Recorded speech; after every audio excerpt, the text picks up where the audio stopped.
Shalom, salam jumpa dalam acara Light of Revival, renungan firman Tuhan yang akan menuntun kita hari ini. Bacaan kita terambil dari kitab 1 Raja-Raja pasal 21 ayat 17 hingga 19. Tetapi datanglah firman Tuhan kepada Elia orang Tisbe itu bunyinya, "Bangunlah, pergilah menemui Ahab raja Israel yang di Samaria. Ia telah pergi ke kebun anggur Nabot untuk mengambil kebun itu menjadi miliknya.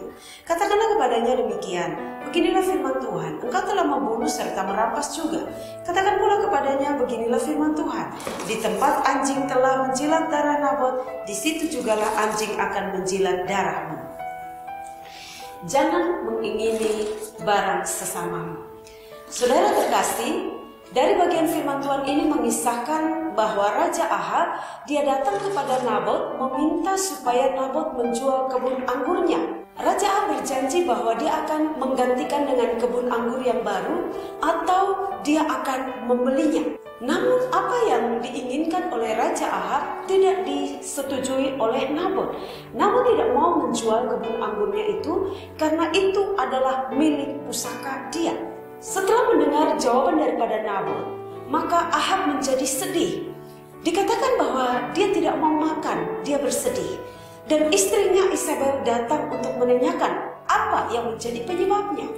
Dan dia menceritakan apa yang menjadi penyebab dia menjadi sedih dan tidak mau makan.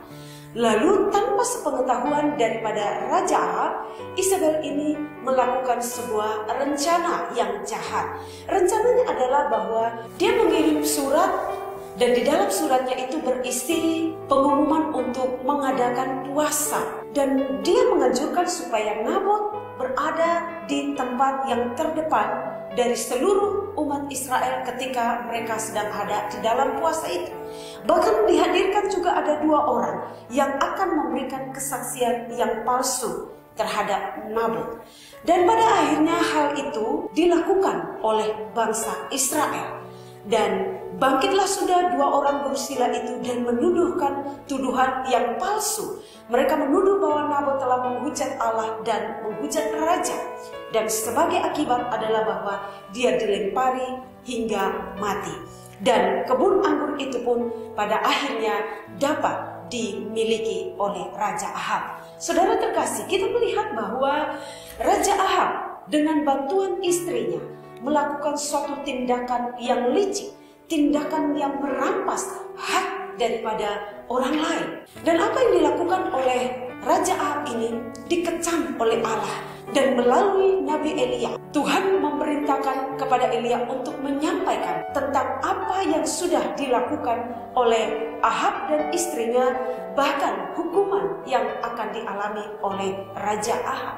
Saudara-saudara terkasih, kadang-kala dalam hidup ini, ketika kita melihat ada barang orang yang menurut kita suka, kita ingin, dan kita juga kadang-kala ketika mengingini barang itu, ada cara-cara yang licik, ada cara-cara yang tidak layak, yang tidak pantas, yang kita dapatkan untuk mendapatkan barang yang kita ingini, barang sesama kita yang kita ingini. Tetapi ingatlah bahwa Tuhan Allah melihat semuanya.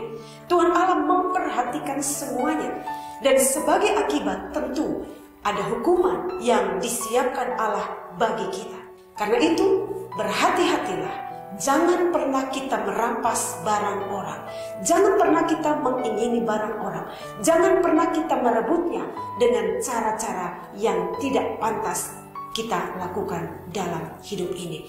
Kiranya firman Tuhan ini menjadi peringatan dan menjadi nasihat bagi kita semua di dalam kita menjalani kehidupan ini. Tuhan Yesus memberkati. Mari kita berdoa. Bapak, terima kasih untuk pesan dan nasihat firman Tuhan pagi hari ini. Ajar kami ya Tuhan, supaya kami selalu bersyukur dengan apa yang kami punya, dan kami tidak mengingini barang sesama kami yang pada akhirnya akan membawa kami menggunakan cara-cara yang salah untuk merampas, untuk merebut apa yang menjadi milik orang lain. Terima kasih Tuhan, berkatilah kami sepanjang hari ini dalam seluruh aktivitas kami. Biarlah Tuhan memberkatinya supaya semua yang kami lakukan memuliakan akan Tuhan. Di dalam nama Tuhan Yesus Kristus kami datang dan kami berdoa kepada Bapa di sorga. Amin. Jemaat Tuhan, teruslah jadikan firman Tuhan sebagai pelita dan terang bagi jalan hidup kita. Shalom.